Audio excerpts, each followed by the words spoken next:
This episode, Mark and Bradley cover a movie that's fun from start to finish, but frustratingly squanders the talent both in front of and behind the camera. A movie that has both Tim fucking Curry and Bruce goddamn Campbell in it. A movie that wants you to stop eating my sesame cake. All this and so much more in our longest episode yet of Written.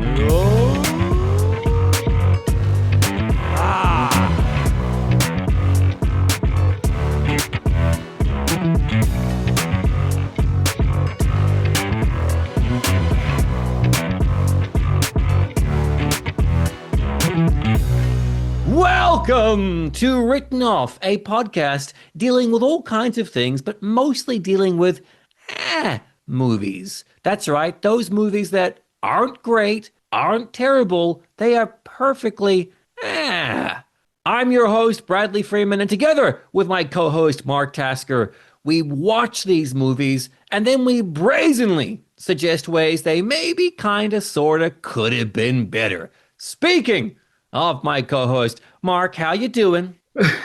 Very well, thank you. And yourself? Happy to be talking about this movie. Now, did you know, Mark, that I believe it was an episode we recorded quite a long time ago, but just debuted on the podcast channel? You talk about, oh God, I'd love to do Congo as a movie. And here we are today. Spoilers for those who haven't seen the episode title. We're doing Congo. Yeah, the way that this podcast sequence of episodes is released is very similar to the Netflix series Dark. One of the most confusing, entangled series of episodes you'll ever see. So you're watching one episode and you'll be in 5 time zones, and then once you get into the third series you're into alternative universes. So our podcast is very similar. You need to be able to follow the lines. Brad edits a podcast from 2 years ago, remembers that film, then we record that film, but you won't hear that until... When's your release schedule for this podcast, Brad? April the 3rd, I have bookmarked for Sphere. Yeah.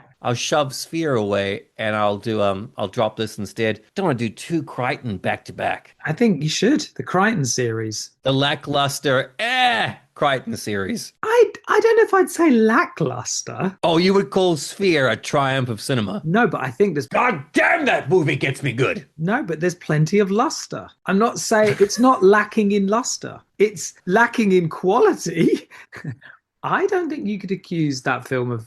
And I don't think you could accuse Congo of being lackluster. It's not very good, but it's not lacking in luster. Wow, I did not expect you to come hard batting for Sphere and Congo. No. Do you need to rewatch Sphere? Because I'm about to start editing that episode, and I remember you were very ambivalent on the whole thing. Again, I'm being... linguistical here. Lackluster sounds like nobody tried and there's no energy. I don't think you could say that either of Sphere or Congo doesn't have energy or, let's be honest, a lot of effort. Yes, misplaced. Yes, a disastrous result, especially in the case of Sphere. But there was energy, I would argue. Like, lackluster to me is something like that latest Captain America one. The Hulk, Harrison Ford. Yeah, that just feels tired. See, that's lackluster because I just feel like everyone was going through the motions.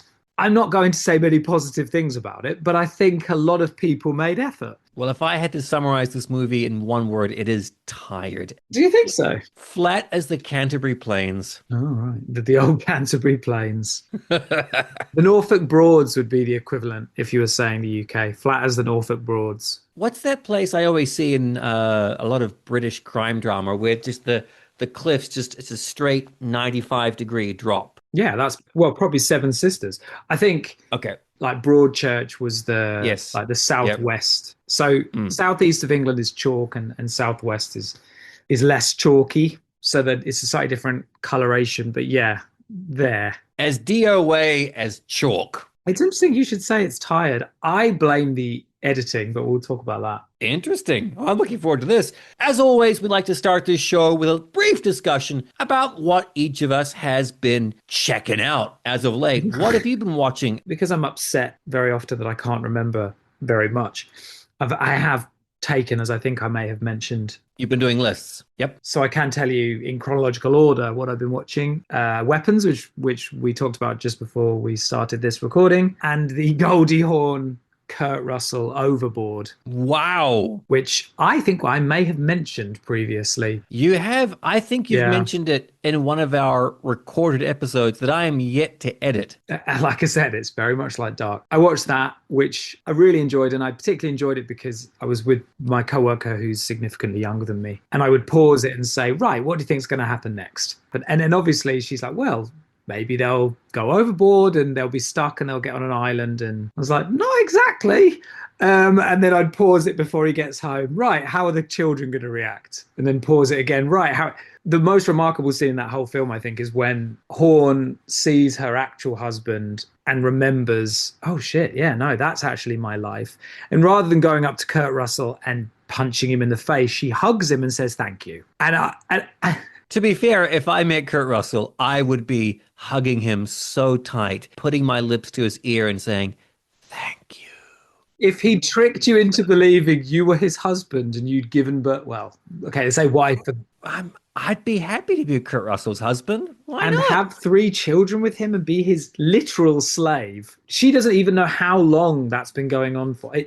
Yeah, but think of the government support payments. I'd be rolling in the cash. He gets them, she doesn't. Oh, But genuinely a great time. You cannot not enjoy that film. Sorry, you just can't. Goldie Hawn, who I think is largely forgotten, sadly. Shouldn't be, though, because she is so good. Again, at the risk of sounding like an old man, there isn't someone like that anymore. There are people that have a little bit of that, but maybe aren't allowed to show it, or there aren't the vehicles for them. I feel like, and it's easy, but I feel like Kate Hudson had that, Yeah. especially in the beginning. And But then- she didn't seem to go towards those roles. She was given quite mawkish. Yes, Anne Hathaway can also pull it off. I agree, and I'm not saying Horn's career was without misstep, but that kind of energy she brings, which was definitely present in the previous era. You had a lot of those similar kind of actresses in the golden age of Hollywood, and then the sort of 20 years following that.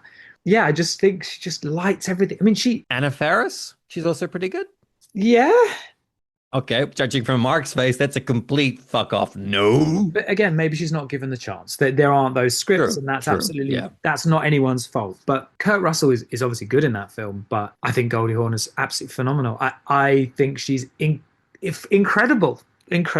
But that isn't the thing I wanted to talk about. I wanted to talk about the 2023 drama from Japan by Ryusuke Hamaguchi, and it's called Evil Does Not Exist. Ooh, I've never heard of this one. I know. I promised you wouldn't have heard of it. I love this. The plot on Wikipedia, the first sentence, mates, is extensive winter forest scenery opens the film. Yeah. That is an interesting way to describe the movie's beginning. Extensive winter forest scenery opens this film. Yeah, so the opening credits is a shot as though the camera's looking up at the foliage, and then we're walking underneath the foliage and looking at the trees above us, and it will do that for quite almost an uncomfortable long period of time, then cut, and it will show the names of the cast, and then cut back, and then you'll go, at the time you may well think, why am I looking at this, but it does become clear towards the end. Yeah, I'm not sure the plot. It's not for everyone, that's for sure. It's very slow, very deliberate. The pacing, I know I talk about pacing quite a lot. The pacing is incredibly deliberate. You spend arguably too much time on certain activities or actions. I'm sure there will be people who would be thinking, why would I want to be watching this at all, let alone for this uncomfortable period of time? He does a lot of interesting things with music where he'll have, it's quite an extensive score which will cut sometimes on the action, sometimes before the action. So it's quite an unsettling film, even though the plot line is essentially company wants to set up a glamping area in a remote-ish part of Japan. That's basically the plot. And then the locals are sort of raise their objections. So what drew you to this? Love the idea that you've got like the beginning of every month, you're going to watch something that you have been purposely wanting to see. What was it about this movie that hooked your interest? I wanted to watch a film, and it's got, as it says, basically non-actors. I wanted to watch a film that spent time and took effort on a particular corner of the world. I mean, obviously, a corner of the world that I know and like, but that was going to just spend its running time on one thing. And I admittedly, I thought a little bit more would happen than actually happens up until the last 10 minutes. But I'm always fascinated in, especially Japanese cinema, will give you time to luxuriate and to think and give you space. And I watch a film that, especially to be honest, cards on the table, the way things are in the world, hectic, out of control, chaotic. I wanted to watch something that was exactly the opposite of that. Small scale, intense in its simplicity. And I thought, well, I just wanted to watch a simple story of a simple thing happening. It's a very curious film, and it's a film, if you allow it in, will definitely make you think. The end events are very confusing. I don't really know what happened.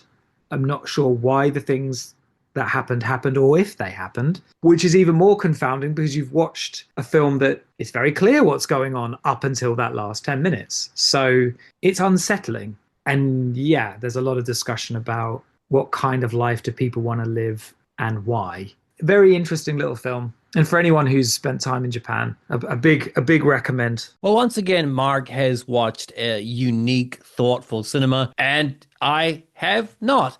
I watched Leslie Iwerks' latest film, Disney Handcrafted, or Disneyland Handcrafted. Then I watched Wu Ping's Blades of the Guardians. Now, this is a mega budget Chinese martial arts epic fantasy. What I found interesting, Mark, is this film. I mean, it's from Wu Ping, and I think, how old would he be now? He'd be late 80s. Yun Wu Ping, of course, the very famous fight choreographer from The Matrix, and I believe Charlie's Angels, and then going all the way back through Chinese, Hong Kong cinema. I think he's made 200 plus films over his career. To be able to see the latest film from him on the big screen with a massive budget. But what was interesting was the story. You've seen it before. Oh, it's the wandering warrior. Oh, it's the corrupt king. Oh, it's the bad guy who's kind of scheming underneath the head bad guy. Oh, it's the lone wolf kind of handsome warrior who hides his face behind long hair. Like every single archetype was in this movie. But it didn't detract from my enjoyment. And I cannot think why. I just saw a movie that I have seen before, at least 60 times before, from small budget to big budget, from Japanese to American. I've seen this movie before, yet I was entertained. I can't explain why. I mean, it's not like the dialogue was revelatory. It's not like the acting was earth-shaking. Like, no, it's a lot of swords clashing and a lot of CG and a lot of wire work and a lot of declarations of honor. I've seen this before, but it's okay. It's good. It's okay to watch something made by someone that knows what they're doing.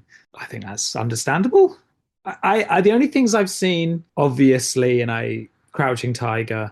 He wasn't the director, though. Am I correct? No, he does do a lot of directing, but typically you'll see him in the choreography of the action, the fighting. Yes. Yeah, I mean, what a resume. Yes. Yeah, I don't know how many people you're going to see who's had that mass crossover appeal, been so successful in different areas. Well, enjoy it while it lasts. I mean, it's great that he's still able to make a film of that size and that scale. I'll be completely honest, I hadn't heard of it. It was good to see Jet Li on the big screen. He has been gone for quite a while. It's not a genre I know much about. I'm not going to pretend I do. But obviously for you, yeah, it has that familiarity that is very comforting, which I think is fair enough. Well, when you're talking about comforting, I believe it's time to talk about our movie, mates. Are you ready to get into it, Mark? Yeah.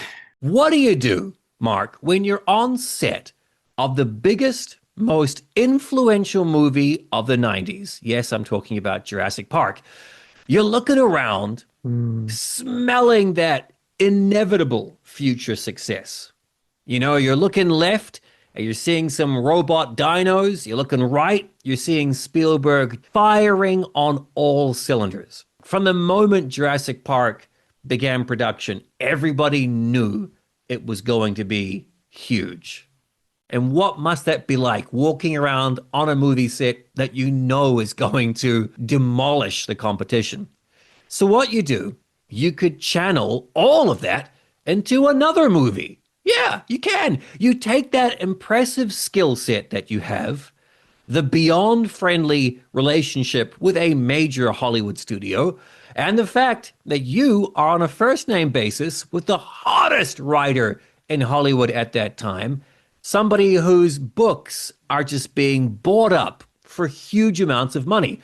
You take that all, you throw $50 million into the mix, and you get 1995's Congo, directed by noted producer Frank Marshall, with a screenplay from John Patrick Shanley, based on the 1980 novel of the same name by Michael Crichton. This, mates, is a stunning, stunning example of a film. This is what Written Off was made for. Like, I would go so far as to say this is our movie personified. This is Written Off.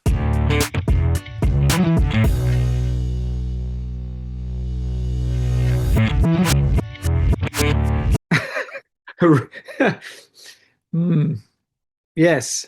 Like, think about it. Before we get into anything about Congo, for those of you listening who haven't seen it, do you recommend it, Mark? Yeah.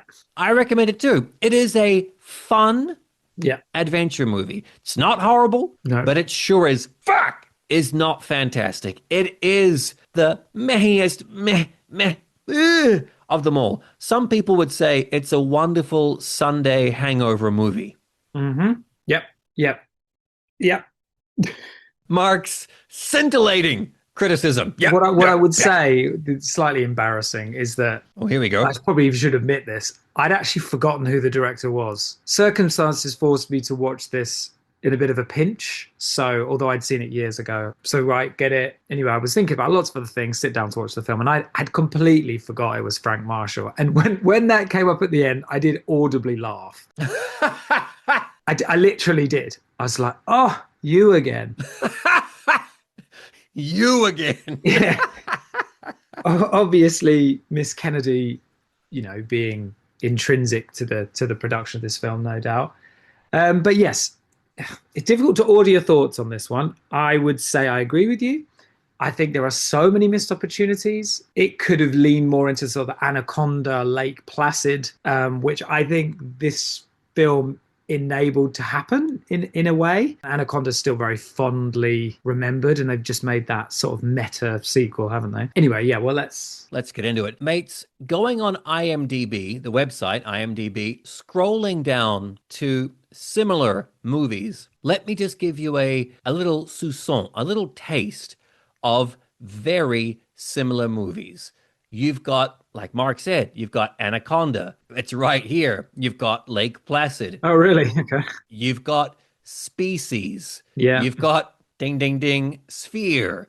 You've got Deep Blue Sea. Yeah. You've got The Relic. Yeah. You've got Arachnophobia, also by Frank Marshall. Yeah, that's You've right. got Dante's Peak. You've got Time Cop. You've also got Virtuosity, starring Denzel Oh, Washington. dear. You've got John Carpenter's Vampires. You've got Outbreak. You've got Stargate. You've got Deep Rising. Yeah. Like, these are all, Winners.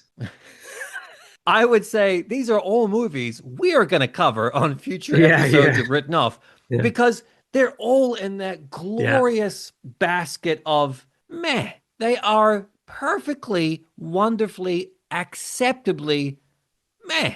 And that's not a knock on any of those movies. But I think it's entertaining meh. Oh, yes, yes. We're not going to put it, I mean, some of the things we've had to endure are just, All right, now stop you there, because you are so aware of everything that happens on the glory that is Written Off. yeah. When you talk about movies we've endured, horrible movies, what are you thinking? Can you go first? He's gritting his teeth and he's looking at his phone. What horrible movies have we endured, Mark? I can't think of one that would fall into the. I'll give you a hint. Yeah, go on. It's people running on a beach in slow motion. starring Dwayne Johnson. Yeah, well, yeah. I think anything involving that gentleman was how can I put it? It's He's struggling. I am because it's difficult to quantify really, and it's difficult to justify as well why this film that we're talking about today I would so much more readily recommend than I would the one you're alluding to. Because you are right. It is entertaining. Definitely. There's a spark. This is why I'm still not going to say it's lackluster. Yes, there are tired elements. I think there are mistakes, but there's still plenty of spark. There's some brilliant, ridiculous performances that are tongue in cheek and almost quite creative and silly, and they're not. The timing of it and the pacing of it messes it up a little bit, but there is a lot of little sparks in there, and there's a lot of like slap your forehead moments, and all of the films you've mentioned have those moments, and they're all films that are fun to watch with friends. Whereas Yes. anything by maybe Fast and Furious, obviously we've watched them together, but that leans into it more as the series goes on. But all of those po-faced fucking people just looking and like raising one eyebrow, and it's all so stern, weirdly stern, like Skyscraper. No one's having fun. They don't look like they're even trying to have fun. And this embraces the silliness, not as much as it might have done, but it still embraces the silliness. And you know you're watching a movie with a capital M. This is not a film. This is a movie. There are circumstances put in place that would make sure you enjoyed this film, whereas I can't think of a single circumstance that would allow me to enjoy Skyscraper. Well said. Or fucking Army of the Dead. That's the one, isn't it? That's the one. Fuck off. So, basic summary of this film for those who haven't seen it or for those who need a refresher. Talking about Congo. When an expedition to the African Congo ends in disaster, a new team is assembled to find out what went wrong. Tagging along, our primatologist and his mountain gorilla, Amy. There, they find the ruins of an ancient civilization and a violent species ready to kill anyone who enters their territory. So, let's begin with our standard questions. Here we go. Hang on. Can you read that? For a new team is assembled? What? Could you read that bit again? When an expedition to the African Congo ends in disaster, a new team is assembled to find out what went wrong. See, that's not true, is it? Because almost everyone in this film is going on this mission for different reasons. See, what I did is I stole that from IMDb, right?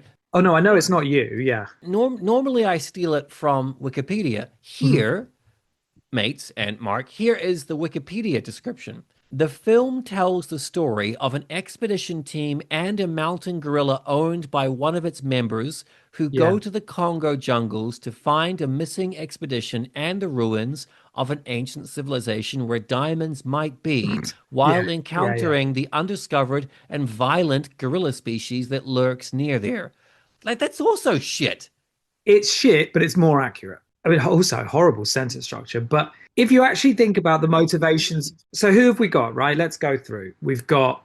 Our lead character is a character by the name of Karen Ross, played by Laura Linney. I was going to say, who's the lead character? Like, is it her?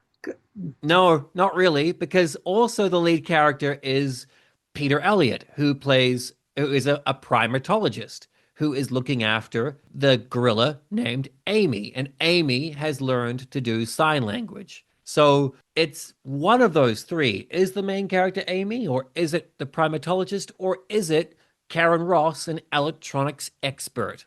Or is it Tim Curry? Is it Tim Curry? But this what I find quite interesting about this film is most of the protagonists are doing this for completely different reasons, none of which align. And a lot of the time, A person doesn't know the motivation of B person at all. But doesn't really care either. Yeah, that's what I mean. There's no suspense, like, I'm going to find out your motives. Nah. No, there's not. Exactly. And there's so many, I mean, there are a huge number of people on this expedition.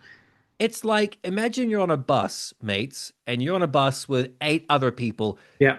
Now, you've been in this situation before. You don't know who the fuck these 8 people are. And quite honestly, you don't give a fuck. Yeah. But you're all going to the same destination, and that's all you have in common. Nothing else. That's this movie. That's absolutely right. And I find that a little bit bewildering because at times I was thinking, why do they think they're there? Why do they not even want to question why they are bringing more guns than I've ever seen in my life? They bringing There's the bit where we're jumping a little bit, but they use those like laser force field to establish the perimeter. Why? What mission were they on? Who brought those guns and for what? What was it, just to protect them? There's a lot of things that you're thinking, well, A, how did you carry that equipment? Because I can see no physical evidence of you having it at any point until it suddenly gets unleashed at the end. But what do you think you're doing? And all the way through, I kept thinking, well, what do you think you're doing? And have you, as you just said, have you bothered thinking what they might think they're doing? If this sounds confusing, mates, it's because it is, because Mark has raised an excellent point. We haven't even mentioned the other main character, Captain Monroe Kelly, played by Ernie Hudson, a character who in the movie is a proud black man, handsome as fuck, but originally written for Sean Connery. So I see.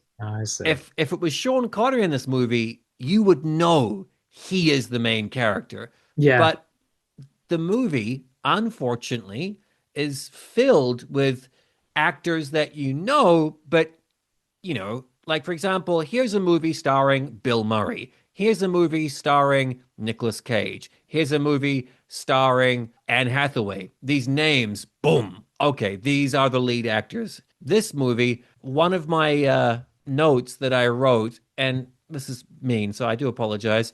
Hello, my name is Soggy Underbaked Cake Dylan Walsh.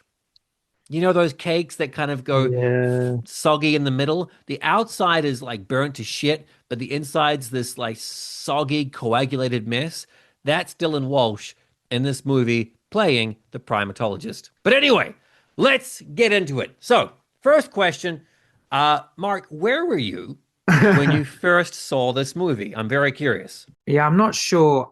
I don't think it was a rental. I think I've told this story before about how a guy used to come around in a little van and you could get in the back of his van and choose a film you wanted to watch. I don't know if I've ever told you that, if I've said that story before. So now I have to stop you here, Mark. Mates, you'll be up on this one with me. Mark, you've told two different stories. Okay. Do you need to blink slowly if you had a traumatic experience? Which other one life? have I told you? One of them is, and I think it had to do with Home Alone 2. There was a woman on the street. Yeah. No, it was Gremlins 2. It was Gremlins. I was There was a woman on the street who she charged like 50p for kids to come and watch Gremlins 2 at her house, unsupervised. Yeah, that's true. Right. So there was someone else prowling your streets in a van saying, "Oh, kids, get your back here. I'll show you fucking Congo." He did. And I'll show you a jungle. His business, I'll call it a business. I guess it was his own business. I don't know how long it went on for. In my village, because it is a village, there were probably 4 ways to watch a film. Obviously TV, and then record off the TV and watch endlessly. Go to the local convenience store, had a little video section, actually quite a big video section for a while, but it was very hit and miss. The third way would be go around someone's house and watch a film in their living room, which I think I only did once, by the way. It just so happens that I mentioned it. And the other one was this random guy in a van. Now, the random guy in the van, I remember we definitely rented Arachnophobia, the aforementioned Arachnophobia from him. So I wonder if that's how I got my hands on Congo. I can say that I definitely only ever seen it once. So I don't think it was a record off the TV. It might have been a watch on the TV. I'd have to ask my sister, but I suspect it may have been rented from the van. The dodgy man in the truck. Yeah. I saw this at the cinema with my buddies. I was old enough to see this, and I remember the trailers. I remember the hype as it was for this movie, and we'll get into this later on. But mates, if there's one thing you have to know about Congo, it was created or made by a lot of people who were behind the scenes on Jurassic Park. No, not Steven Spielberg, but his production team, his producers, his special effects team. So, like It's basically everyone who loves to work with Spielberg saying, well, hey, why don't we make our own movie too? Yeah, yeah, The trailers, the poster, they put that up front, like Jurassic Park team, yeah. Team Jurassic Park. So going into this movie, you are already preloaded to be like, I'm going to watch the next Jurassic Park. Oh, okay, hang on, very briefly, very briefly. What did you think of it at the time? Do you remember? Great. Yeah.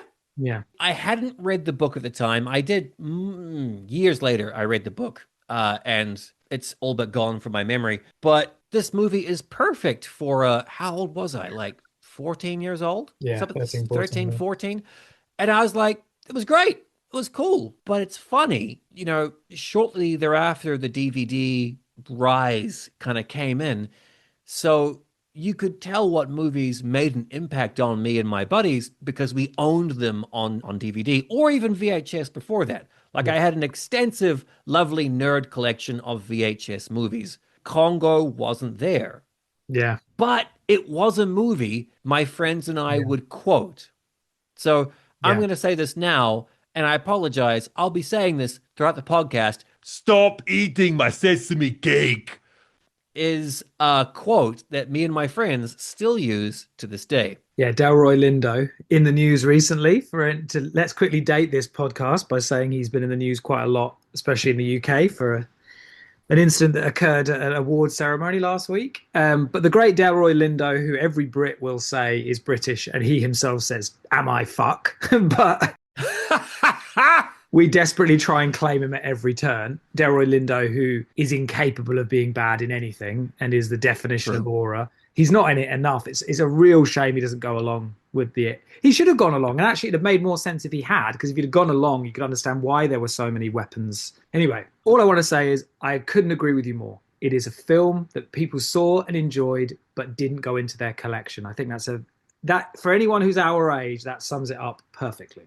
I really don't want to be mean to Frank Marshall. I really don't. There are some things that I'll say later on this podcast that they're my observations and my assumptions, but by no means do I want to rag on the guy because he's an extremely competent producer. This man can produce a movie. But does anyone have any Frank Marshall movie in their collection? He made Arachnophobia, Alive, and Congo in a 5-year period. So pretty much back to back to back. He made those three movies. Then he did Eight Below. And it's like, are any of these movies in anyone's collection? Is anyone like Netflixing and chilling to this? Like, honey, come over. And you know what we're going to do? I'm going to slip you a Yeah. bottle of rosé and we're going to watch Alive. Yeah, he's the poor man's Frank Darabont. No, oh, I Very poor. don't even sully Darabont. I am because No, no. they both adapt stuff. But they're both bald. They're both bald. They're both They're called white. Frank. Both called Frank. Yeah. They've both got a face.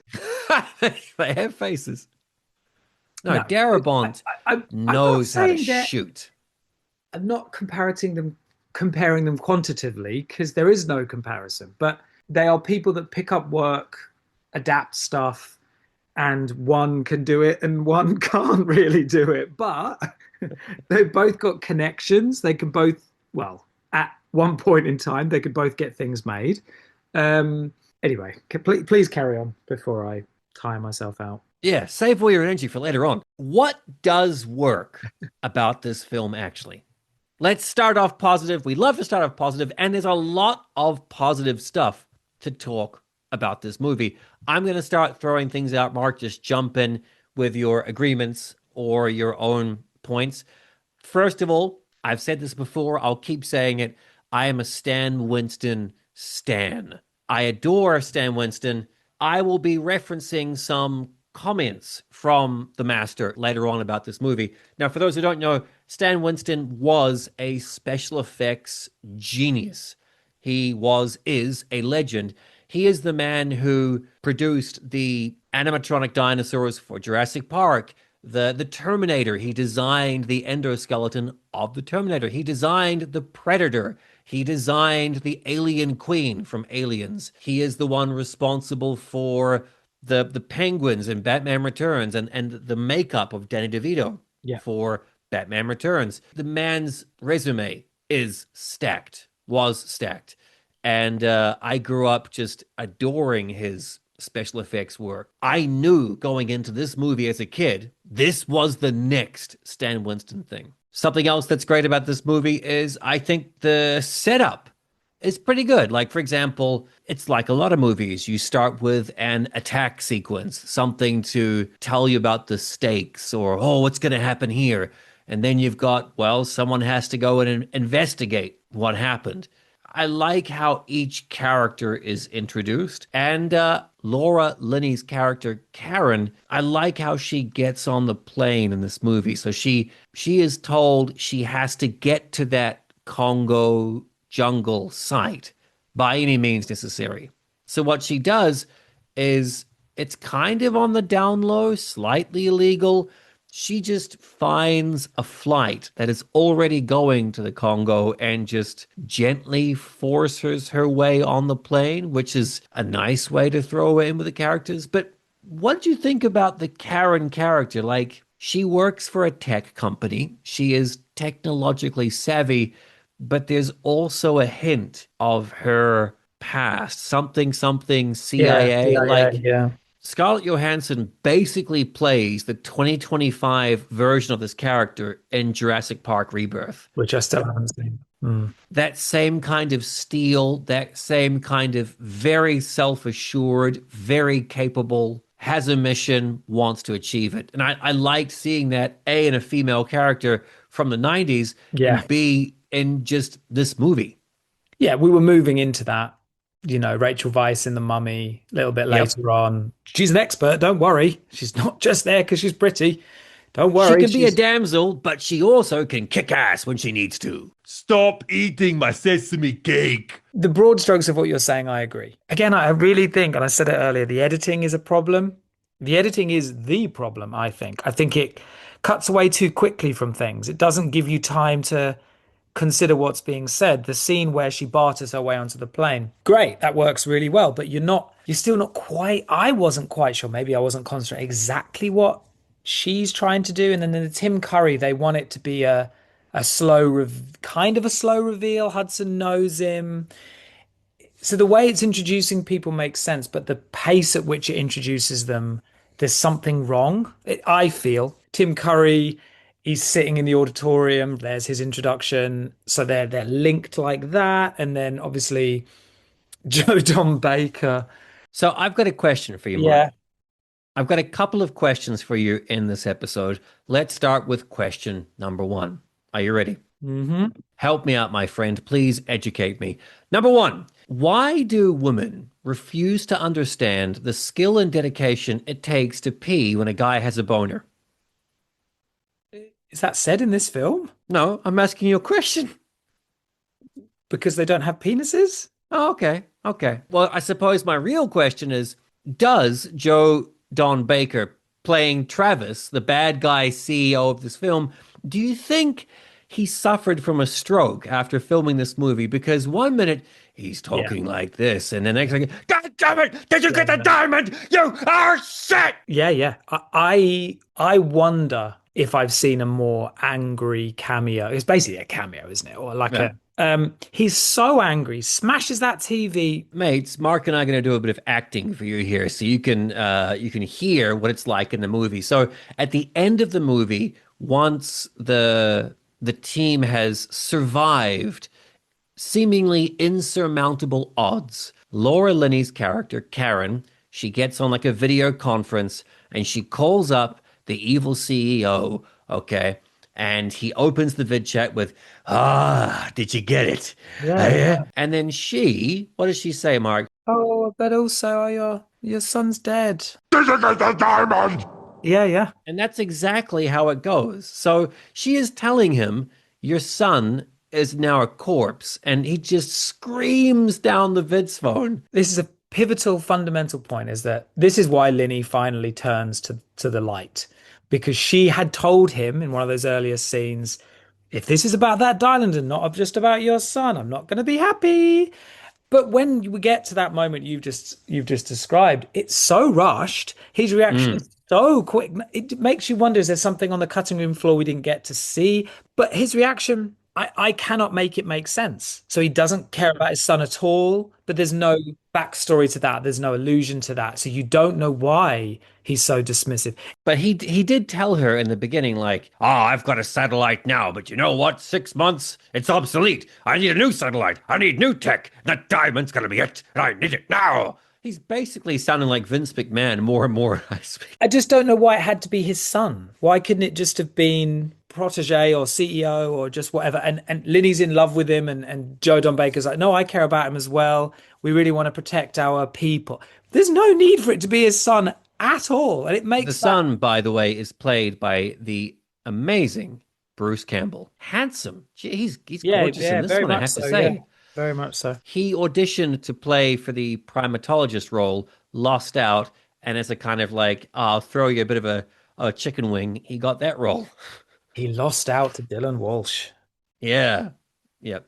who is nothing. He's a black hole. Soggy, underbaked cake. And even like the framing, even when you've got all of your heroes in shot, he disappears. He camouflages into the background.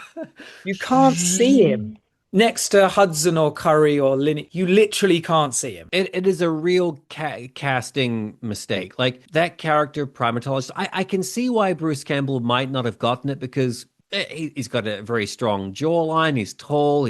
Like I said, he's handsome. Dylan Walsh is like, you know, that kind of like after eating like a sandwich, you've got crumbs on your sofa. He's like those crumbs, just ineffectual and annoying. This episode's running a bit long, so I'm going to speed up this ad read. I've written a book, Momo and Matsu, the director's cut. It's fantastic. It's set in Japan. It's a supernatural, paranormal story of friendship and despair, but it's heartwarming. There's some monsters in it too. Bit of horror. It's on Amazon, ebook, hardcover, paperback. Go buy it. Yay! Stop eating my sesame cake. Well, they hint at there's going to be a romantic connection. And then obviously someone looked at Linney and Walsh and went, well, no one's going to fucking buy that. We're not committing to that at all. We'll just have them as not even friends, nothing.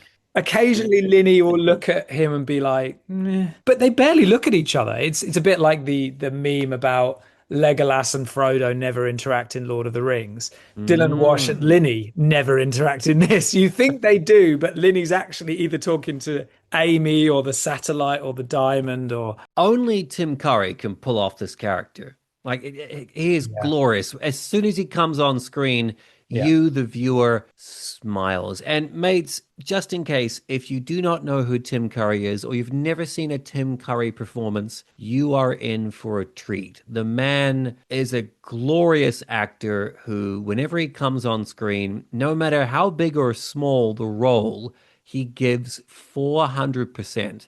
And it could be a bad movie. You've forgotten it, but you will not forget Tim Curry. So he's the guy who kind of sets this in motion. He meets up with the primatologist, Amy, and says, I'm going to pay to fly her and you to the Congo so that she can go back to her gorilla tribe and everyone can be happy. Very briefly, I haven't shown you. Can you see that?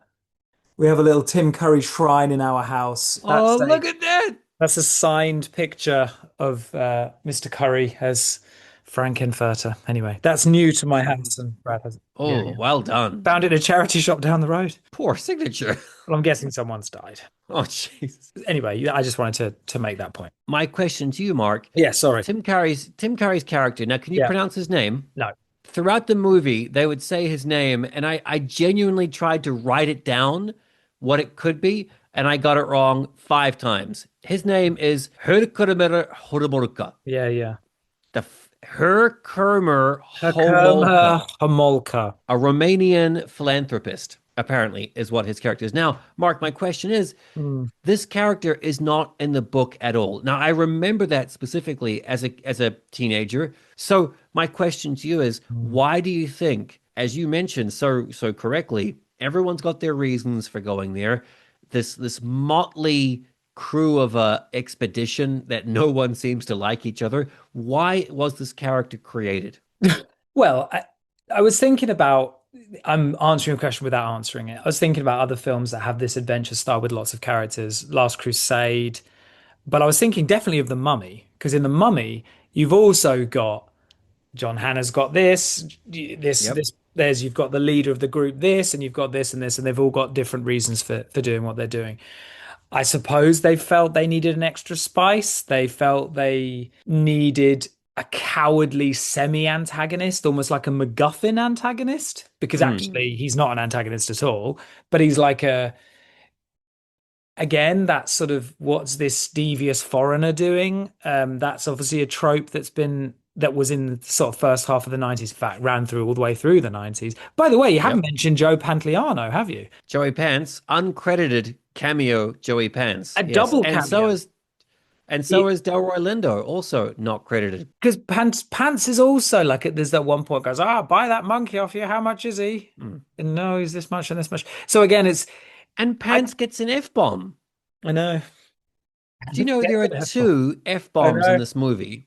But it's a PG-13. How did that happen? I don't know. So they obviously felt the gumbo was missing a spice, and they obviously felt they needed this. Yeah, again, the indie movies, you've got the one that's driven by the real thing that they're going to find there, kind of question mark in the end, not, but you need that sense of there's a mysterious reason why they're going to this place that they inserted him in there to have the archaeological element that would have been missing if he weren't there. Is that fair? That's fair. So, mates, just to clear this, so you're absolutely on the same page as us, you've got one character, Karen. She is going to the Congo because a previous expedition found a diamond something. And this diamond something can power technology, laser, something, something. So that's why she's going there. She's going to find out what happened to the last team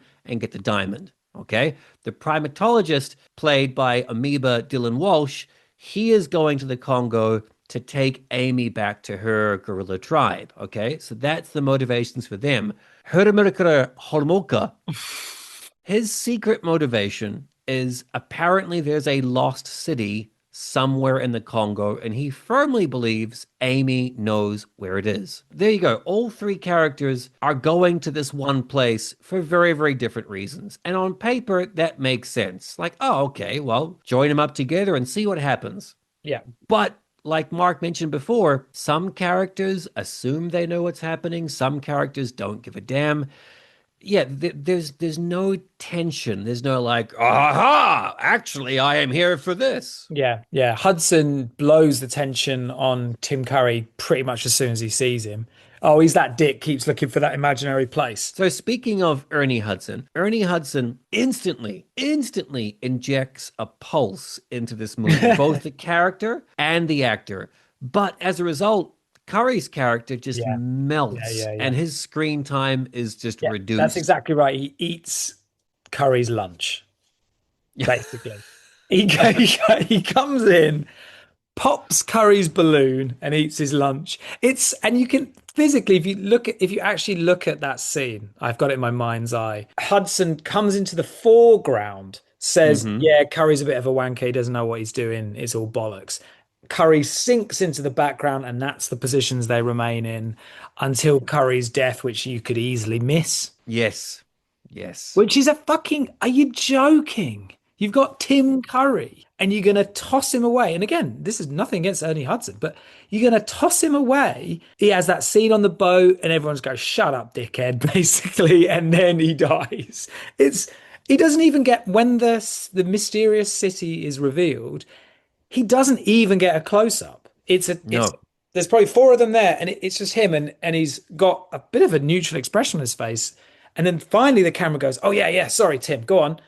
And that's what I meant. It's the lost city, is it? That should have been the whole focus. That's the whole point. But Hudson's character ruins that for him. So dies a death. It's really sad. So Ernie Hudson, he's playing a mercenary guide. A He's British playing mercenary.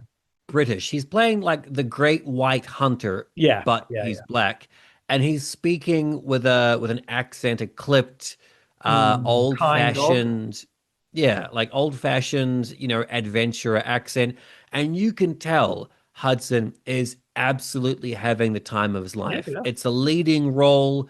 It's a cool role. He knows all the guns. He speaks different African languages, so he gets on well with the porters and the guards and everything. It's a meaty role that, yeah, I could easily see why it was written for Sean Connery. It gets all the Yeah. glamour. Sean said no, and Hudson just happened to be walking past the window of the agent's office, of the producer's office. Kathleen Kennedy just looked out the window.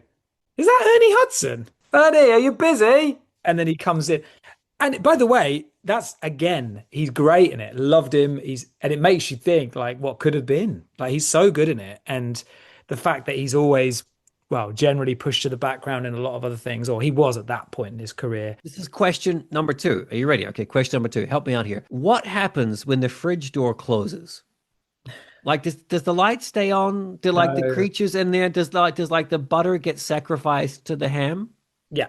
Okay, good. Oh, well, thanks for clearing it up. But why wasn't Ernie Hudson a massive movie star on par or above Wesley Snipes? I don't know because if I'll quickly Ernie Hudson, mates, for those who don't know, he's Winston in Ghostbusters.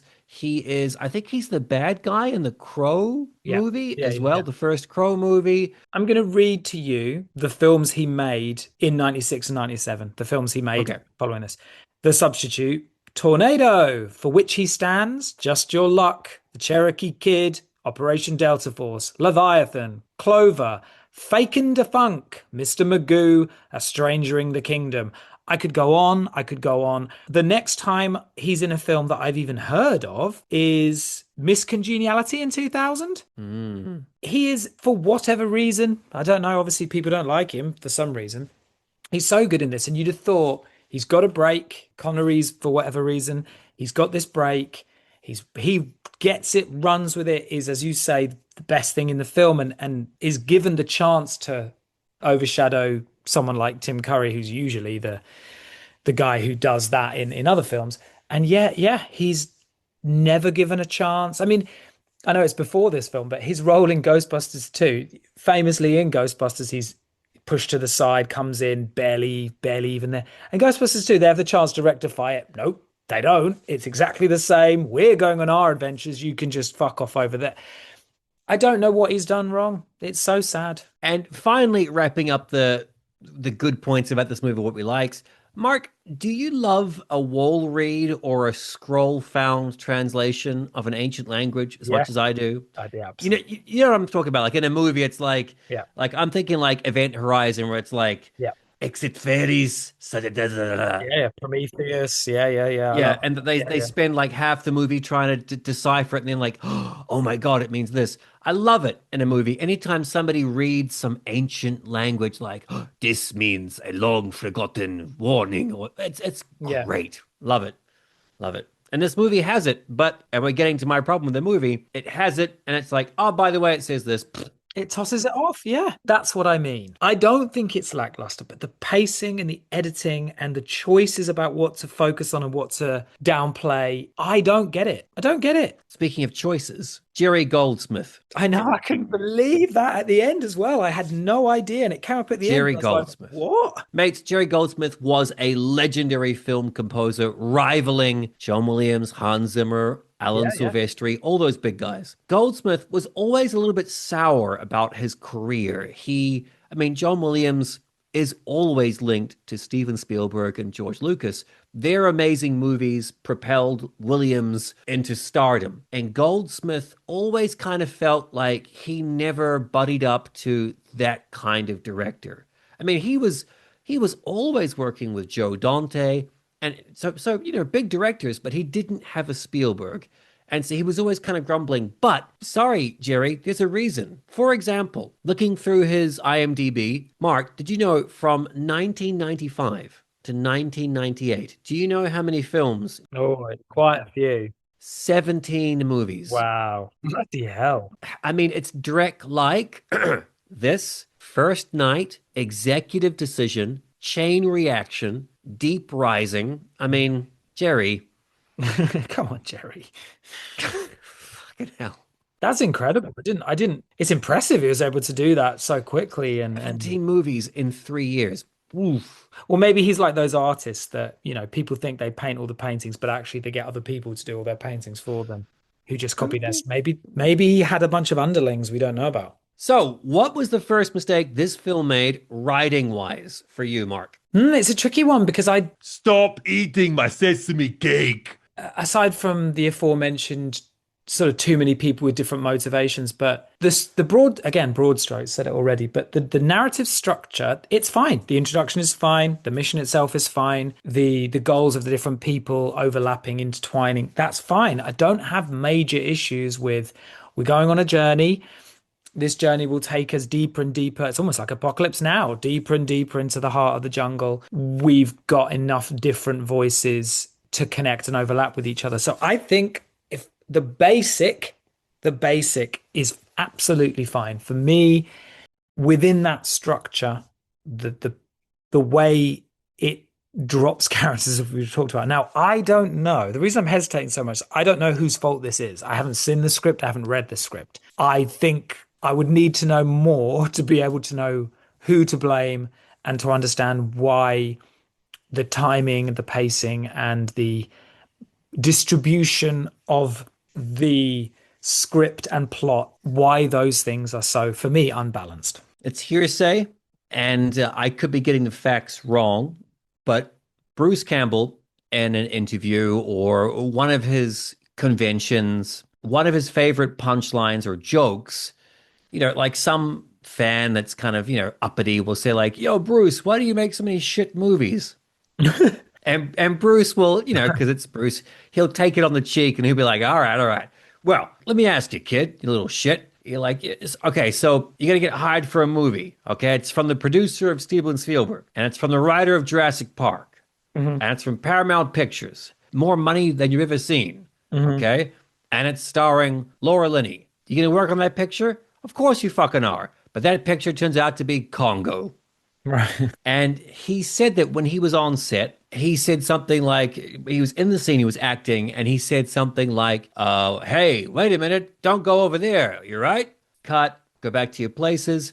The script supervisor came up to him and said, Bruce, you added a, and Bruce said, yeah, you can't do that. Wow. What?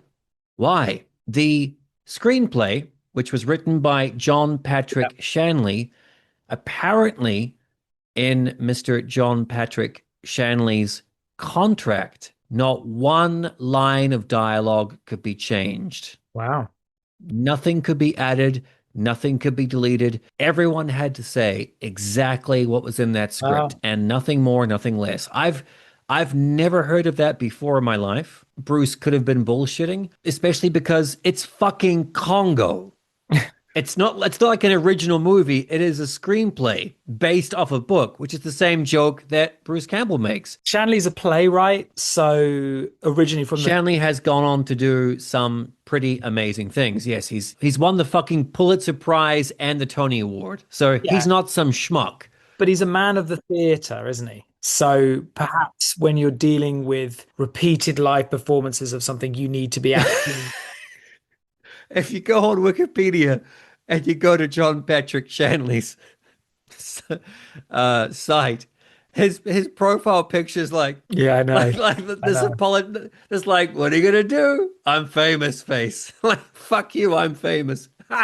Yeah, it's an interesting career he's had, but well, that does that answer my point or not? Because then we can say, well, there's a balancing issue, that it's a character balancing issue. And also, I didn't remember from having watched it as a child, when I watched it the other day, I didn't realize it takes forever to get to those fucking devil monkeys.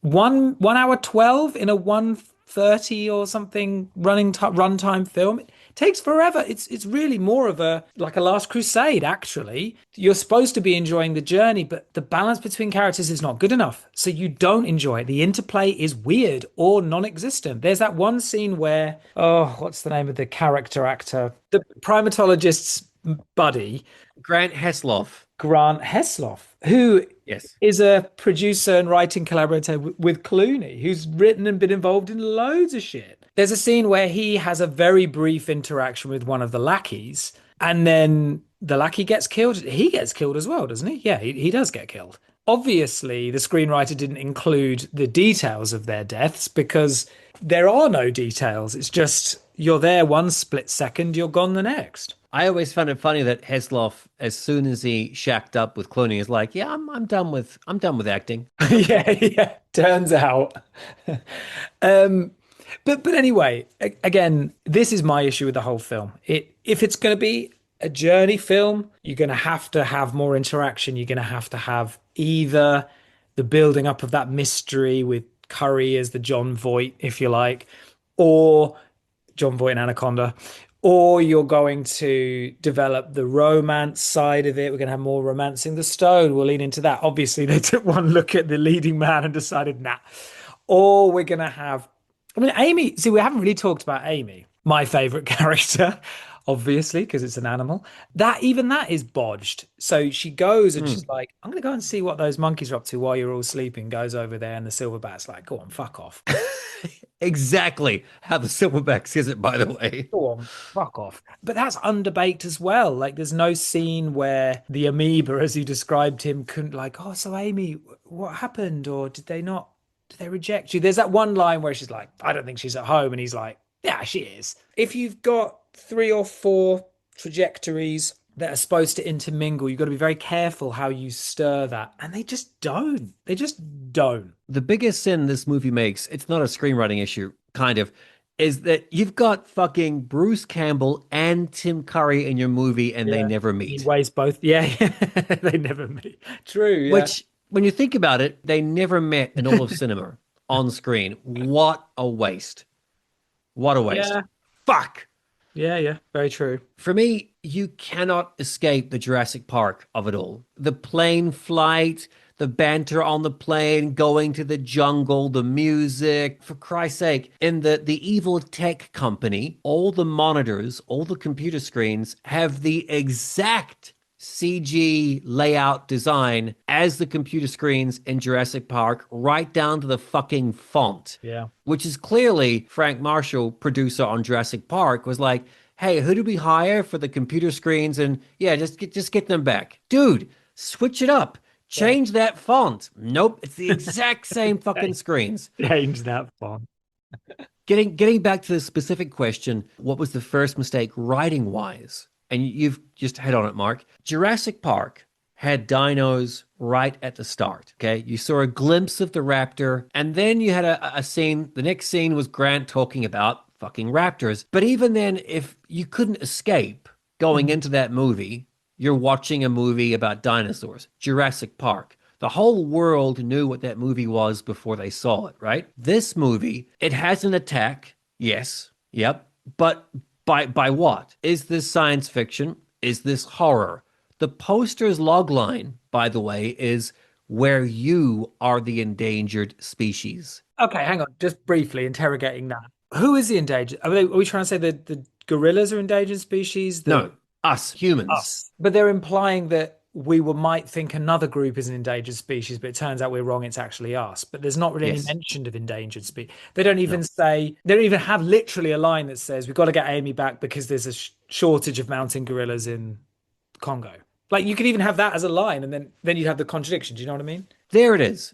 It is murky. This film is not clear. And while it's not totally bad, it's like a joke. Okay, you've heard the setup. Sounds good. You're ready for the punchline. But when it comes, you're like, Yeah. You should be like, oh, but it's like, exactly. Yeah, that's so fun. This movie is delivering you something that it's not clear on right from the beginning. just like you said, Mark, is it a movie about killer monkeys? It is, but you have to wait an hour and 21 minutes for that to happen. And then when the monkeys arrive, it's the least threatening bunch of fucking killer monkeys you've ever seen. The killer monkey's mission is to protect the diamonds. We'll talk about that soon. Okay. All right. Here is where I'm going to come from. This is not a screenwriting thing. You can tell this movie is directed by a producer. All the components are there, perfectly collected and used, but without flair. Yeah, fair. Very fair. The word workmanlike just kept popping up in my mind. And I don't mean to be offensive, but the direction is done competently. Yeah. But not courageously. Oh, yeah, absolutely. Now, for example, Mark, you mentioned there is a scene in this movie where a perimeter is set up. If you've seen an action movie or a science fiction movie, you've seen this movie before. Your lead characters put up lasers or guns or a wall or a door. It's a perimeter to stop the monsters from getting in. So if it's a zombie movie, you barricade yourself in the house. If it's a science fiction movie, you've got lasers and you've got like guns on like a machine gun turret kind of thing, like in Aliens. This movie has a perimeter set up scene. And those are always cool. How much ammo do we have? Let's test it. Oh, those guns fucking kick ass. What's the range? All that kind of shit, right? In this movie, the guns are already up. And I presume they were from the previous expedition, Mark. I presume the previous expedition went in there with fucking turret guns and lasers. So the previous expedition knew that they were going to come up against these monkeys? No. They didn't even know there was a fucking lost city there. They thought they were just going to go see trees. So Joe Don Baker, why? He's got his son to go there. Why? Get a diamond. And this diamond is only found in this area of the world, in this jungle. Also, do diamonds just lie around on the ground? I thought you had to go and like dig them up. In this jungle, they do. They're just sitting in the sand. Sorry, very briefly. I think your observation is excellent about it's a film directed by a producer. It is literally, well, we've got enough there. That's fine. Move on. If you think about how that sequence, I was thinking of Aliens, where there's that bit where, it's about 2/3 in, where you've got the gun set up and you can watch the ammunition going down and they're like, shit, they're still... Don't think it's that difficult to set it up. All right, set it up that well as Cameron does might be difficult. But yeah, throw it away. Here it is, throw it away. It's economical would be maybe a nice way of putting it, but he didn't get literally enough footage, so he wasn't able to put it together. So it's just like, well, that's what we've got. Bang. Frank Marshall is a man that has worked with titans in the filmmaking industry. I mean, he has second unit directed a lot of Spielberg's films that he's worked on. So he has stood next to the master and seen how the master does it. And there's a lot of scenes in here that you can see what Spielberg might have done. But it's just, all right, we've got it covered. We've got it filmed. Move on. Have the actors said the dialogue? Have I got a shot that shows the overall forest? Great, move on. Yeah. See, it's interesting because I was blaming the editing, but I have a feeling they really didn't have that much footage. They didn't have the 100 million miles of footage that, Nolan has or whoever else has. They probably had almost exactly the right amount. Oh, shit. Is that all we've got? Sorry. I didn't think we needed it. We didn't think we needed another angle of Tim Curry's amazing face. I just went with that one. So we know that they couldn't deviate at all from the script. And we know that the producer, his other work also isn't what I would say full of vigor and stunning pieces of... You're absolutely right. And when I saw Arachnophobia again for the second time, it's very poorly directed, very basically directed. As a kid, I didn't realize because it was spiders. But as I got old, like Alive is another thing, right, that he made before this, ironically titled Alive. It's very dead. The camera doesn't move. He doesn't seem to know how, or that the fact that you can move a camera. It's just there. This isn't writing, but it's just there, and there are people in front of you. They might move, but I'm not going to fucking move. So it's Yeah, you've this is revelatory for me, Brad. I think you're absolutely right. This movie needed an actor prone to dynamite ad-libs or an undeniable presence a la Jeff Goldblum. They would be an anchor for the audience among the special effects and scenery. Curry is too respectful of the material, and Hudson is too happy to have that character for once. Hmm. So nobody's going to rock the boat. Nobody's going to try. So recently I made a short film based on one of my books called Reek. So the book was written, and when it came time to film, the actors were like, "Can I change this line here? My mouth can't really say that smoothly. Can I just say this here?" And I was like, "Yep, fuck, whatever." Because if I force the actors to say something that's not natural for them, it'll come across highly unnatural on the screen. Hmm. Yeah, yeah. And what I want is that actor to embody the character. So whatever's easiest for them to say that gets across the same thing, great. And in some instances, they're like, "Look, this line, you don't need it. Can I cut it?" Yeah, great, sure. Or they even suggested something better, which, to be honest, is not that hard. Either way, when you're making a movie, your actors are, and I mean this in a positive way, they are your tools. And when your tools want to perform at a high standard, you get the fuck out of the way. But if they were kind of held back, and if we presume Frank Marshall was like, "Yep, we got the shot, that's enough, move on," it was never going to be a stellar achievement. Yeah. Again, Delroy Lindo, and the Joe Don Baker. Again, we're talking about acting choices, but maybe there was no choice. If you'd be saying that line, Joe. Well, shouldn't I feel something? I don't know, anger? Yeah, that's fine. So 100%. No, no, more 400%. Go. Yep. there's no light and shade, is there, really, No. at all? I'm aware this is a cartoony style performance, but just yeah, no, you're quite right. So Delroy Lindo, can I ask you, Mark, Yes. what is the purpose for him being in this movie? How Don't does know. he affect? No. So if you cut his scene, nothing changes. They never mention him again. No. They lose some money, but there's no more talk of money in the movie. So what was the purpose of that scene? To show that Africa has, dodgy politics? Stop eating my sesame cake. No, as you say, Lindo comes in. Okay, what's he doing? Right, we just got to grease his palms, basically, because that's what those bloody Africans do, isn't it? It's borderline offensive. Take away the word borderline. I didn't like the way it portrayed the people of fucking anywhere, the way it does. It's very, very, very dismissive. Why do you think they made the story choices they did? And Mark, I've got yet another question for you. Help me out here. How difficult would it be for me to learn French? Uh, I think you could learn the grammar relatively easily, but I think you'd struggle with pronunciation. Okay, okay. My next question is, did you know that Amy, the gorilla, the cute central gorilla figure in this movie, did you know that Amy's mother was killed by those gay gorillas? Did you know that Amy's mother was killed by those gray gorillas, and that's why she has some kind of gorilla PTSD? Uh, I didn't know that. No, it does make Was sense. it clear in the movie at all? No. Where did you glean that from? Were you aware that these gray gorillas were bred as night guards by the lost city of Zinj I when think it you was a know. I think you know that no? I don't know that. Okay, okay. Do you know that that's why they are nocturnal and attack at night?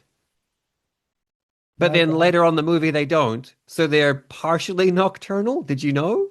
they're what's the word for it? Pathameral, which means like a cat. They Wow. like to hunt both day and night. Well done. Hey, did you know that these gray gorilla mutant hybrid monster beasts have a complex spoken language and they are tool users? No, I didn't know that, Brad. All of these things were in the book to I see. explain what the fuck was going on. I see. And these gray gorilla things, which the primatologist has a line where he's like, they are hybrids. Gorilla chimpanzee hybrid, also possibly human DNA is mixed in there too. But anyway, in the books, there's more detail on these things and they have more attack scenes with these things. But this movie talking about the story choices they made. Why did Yeah. this movie just strip all of that away and just have them as just Well, just oh quick, we need a scene. We're just can someone just run in out of you over there on the left hand side of frame, just run in. Great cut, move on. and we'll do that Done. weird shaky camera thing that they do.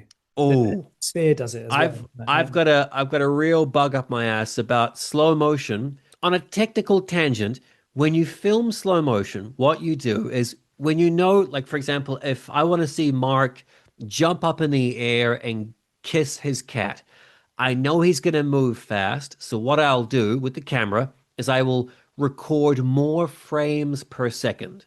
So if, for example, a camera records 24 frames per second, I will make the camera record 100 frames per second. So Mhm. that way, when I slow down the footage, he will look very, very smooth. You get that beautiful, smooth stop motion. But you haven't put more frames into your camera. You get this herky jerky, blurry Yeah, bullshit. it's awful. Basically, it's a sign that the director or the editor in post suddenly wanted it to go slow motion, either to hide something or just to give the atmosphere of something happening. And this movie, when the gray gorillas are finally revealed, they just shove a camera in the goddamn gorilla's face, throw the camera around. Yeah, it's You said something which I think is quite interesting about. So if we think about Jurassic Park, which is obviously the reason this film got made, how we get to know those dinosaurs, how they literally explain what they are, obviously the famous DNA sequence with frogs, we get to know that.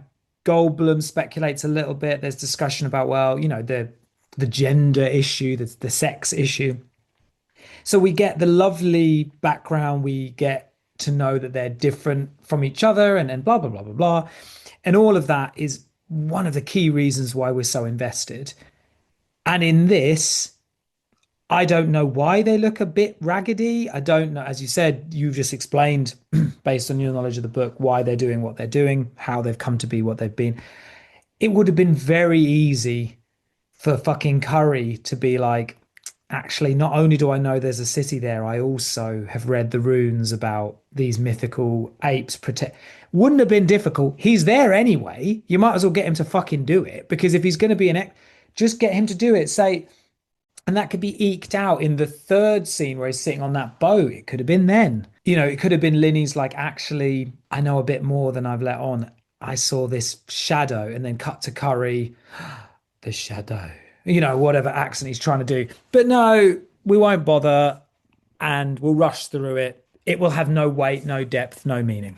my final question, Mark. Okay, Yes. hang on. Ready. When is the best time to tell a friend Yeah. to stop sending endless memes and fucking reels? Um, It's not you, by the way. I think you've sent me one meme in your whole life. I think if the response to the meme is taking quite a long time and you know that they're not a particularly busy person, then that should be your cue to stop sending them. So I think it's on the sender, not the sendee, to make that decision. Okay. Well, my real question is if you were attacked by a scraggly retirement village shit smeared gorilla, would you then come running to me, knocking me over, babbling words and sentences that I can't understand, and then die from Yeah, I don't know what he dies from. lack of interest? Yeah. Twice in this movie, we come across individuals who have been attacked by these gorillas. And instead of being like, oh my God, fucking gorillas attacked me, it's more like, and then they die. I'm sorry. I'm not trying to be a tough guy, but it's just white gorillas. I don't know what the I don't know what they die of. They die of fright, I suppose. We don't even do we know how strong these I mean, apart from being obviously territorial or quite aggressive, like are they what powers do they have? We can never see, we never know, there's never an explanation. We don't even see a demonstration because it's usually freeze frame and then cut. So they're a strange antagonist, aren't they? They are. They are. So here I have a quote from the Stan Winston team working on this movie. The design of the Greys, what they were exactly, kept changing. We were told the gorillas were winding down genetically, but I don't think we were ever clear on what that meant from either the design to the sculpting to on-set. They were winding down genetically. What an interesting way of putting it. Okay. Stephen King uses that expression in the Dark Tower books. The world is winding down. I've always thought it's such a gorgeous descriptive way to talk about the decay. So winding down, I love that. But in this case, no. Why, when he's analyzing the I mean, would it have been hieroglyphics? But he says obviously hieroglyphics. Why does Curry not say these hieroglyphs would have been made 500 years ago? Or there's not even there's nothing to get your teeth into. There's nothing like, again, like the mummy or any of those kinds of things. Like, why is it not interested in building any kind of what we would now call lore? Because it adds depth. And then maybe this is why people don't have it on their DVD shelf. There's nothing there. If you have seen a horror movie in your life, you at least have an idea of what a scary sequence should be, especially if you've got a monster. Look, fucking Chucky, so like what, ankle high up to goddamn Godzilla. Doesn't matter the size of your monster. If you're going to have a scary sequence, you need to, well, okay, so what, have it dark or have it tense by kind of drawing it out, having this creature, this monster play with its victims. I mean, or be very graphic with gore. I mean, there's 100 ways you can approach it. But in this movie, the only way to approach it is to shoot it wide. Again, very producer, shoot it flat. The lighting is terrible. Like, you can see there's nothing to hide these poor bastard suit performers.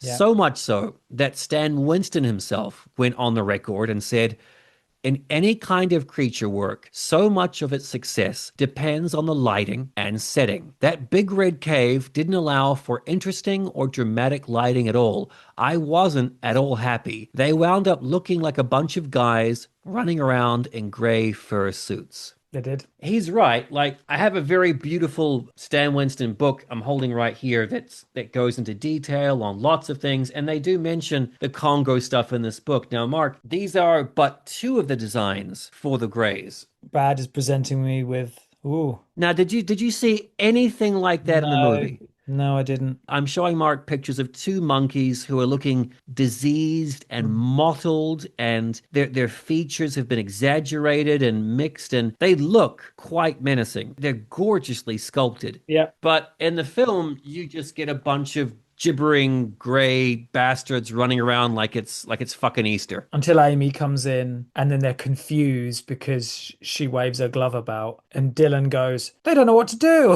Like, they're confused. Like, but there's no background. There's no hint in the script that this next jump in evolution may have bambooed. I mean, what you're saying kind of makes a bit more sense of that, but Amy's role within their lore or Amy's backstory, nothing. So why did they make the story choices they did?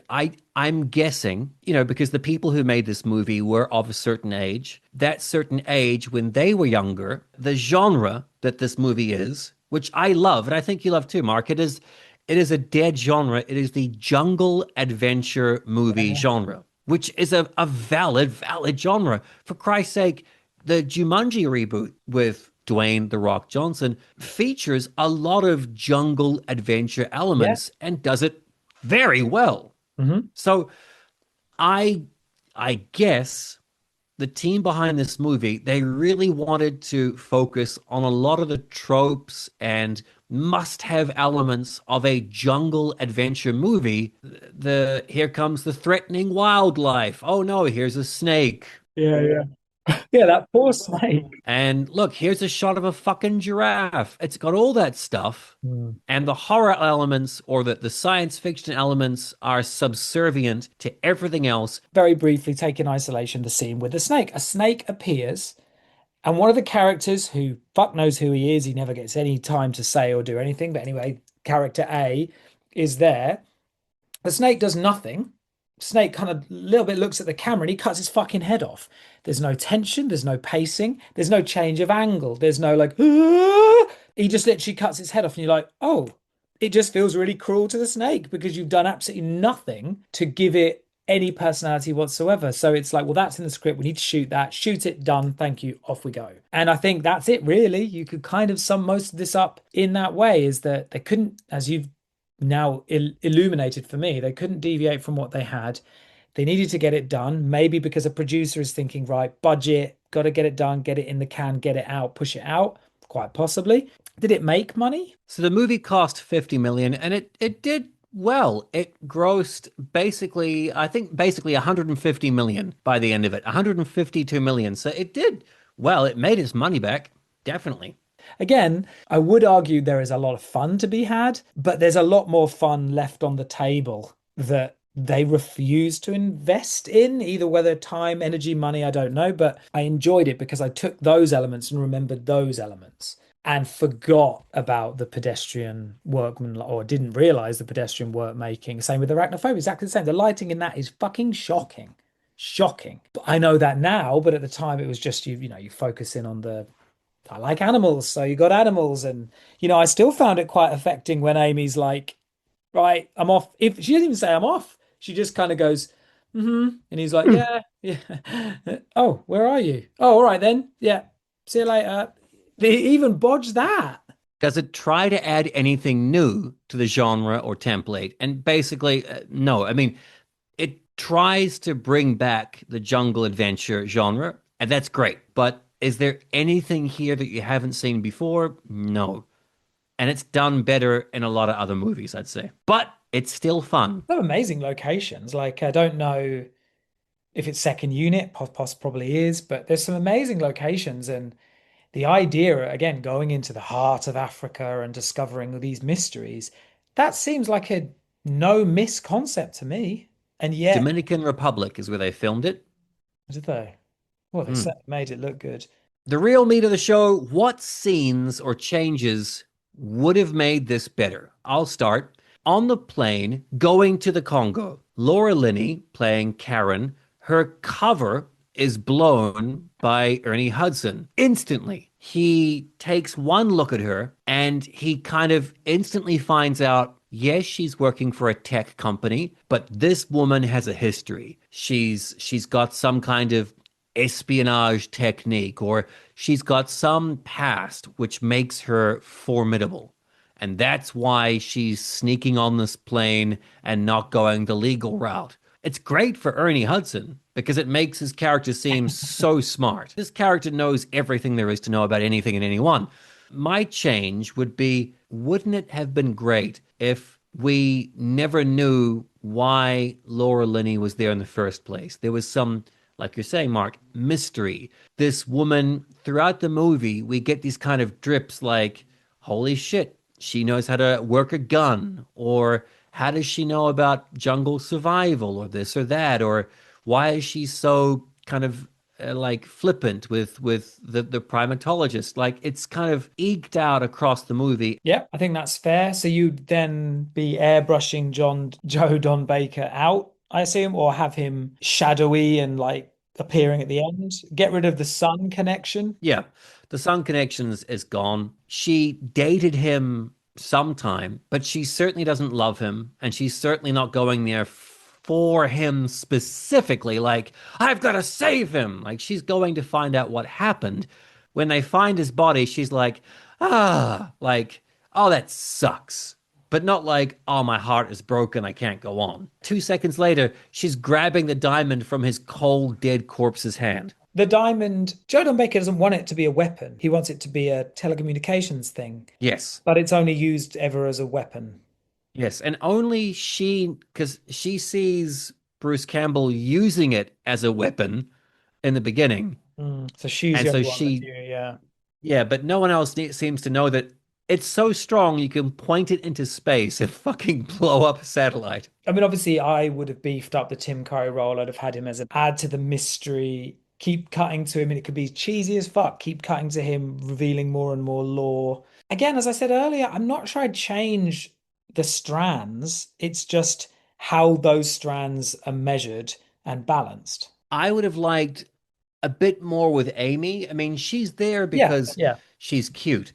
Like, for example, the design of Amy isn't even correct. she doesn't look like the other mountain gorillas because they based her design off the lowland gorilla because it looked more cute. Stan Winston Studio wanted to design her as she would be, a mountain gorilla, but they were shot down from the studio apparently. I would have liked to see where Amy struggles between being with the humans and her nature. Like, for example, maybe she costs the life of one of the porters by mistake or something, or, just fucking throw in some kind of drama. She seems pretty fucking okay. Like, I'm back in the jungle. Oh, it's a bug. That's cute. Oh, that's there. Yeah, it's strange, isn't it? She's the heart of the film, but she disappears. Blow up Curry's part.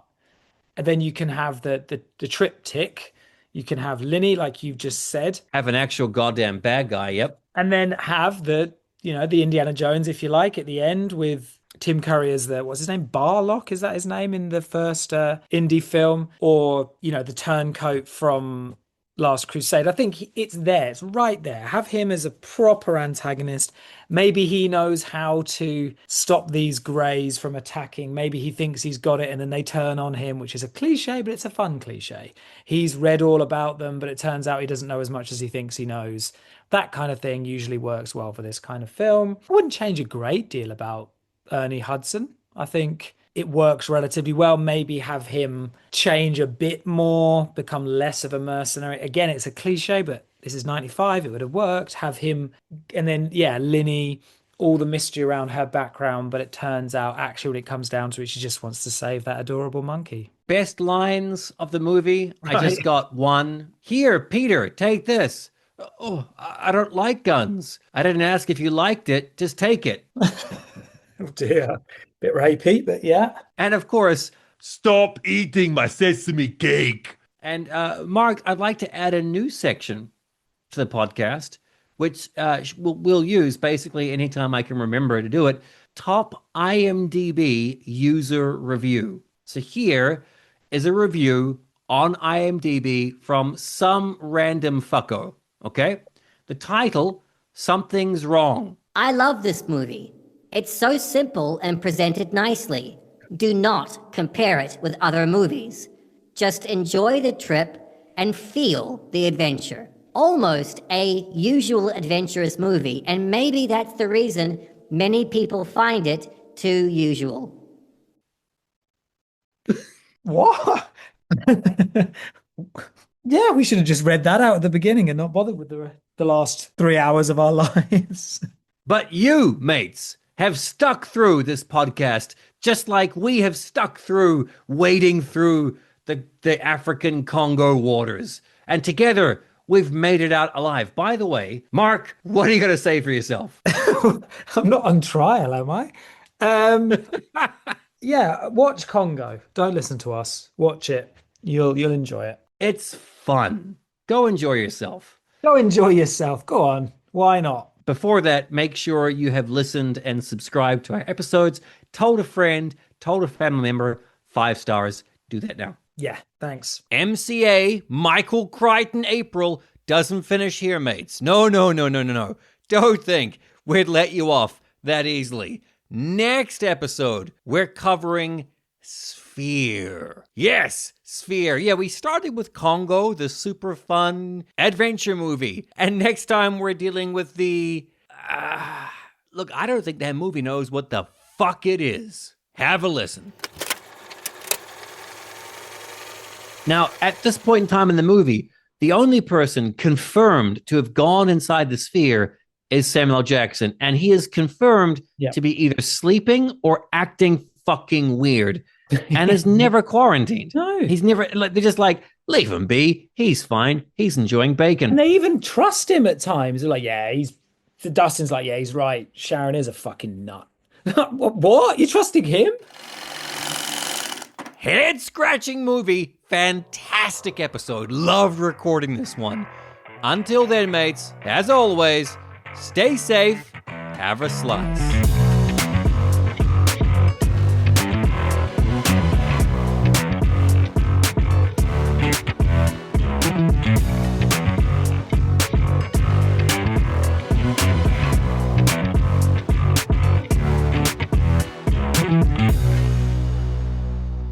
Written Off is hosted by me, Bradley Freeman, and Mark Tasker. It's produced by the both of us, and it's edited by me. Our theme music is by Skane, and our artwork is by Sketchfro. This has been a Pugnacious Podcast production. This is the diamond!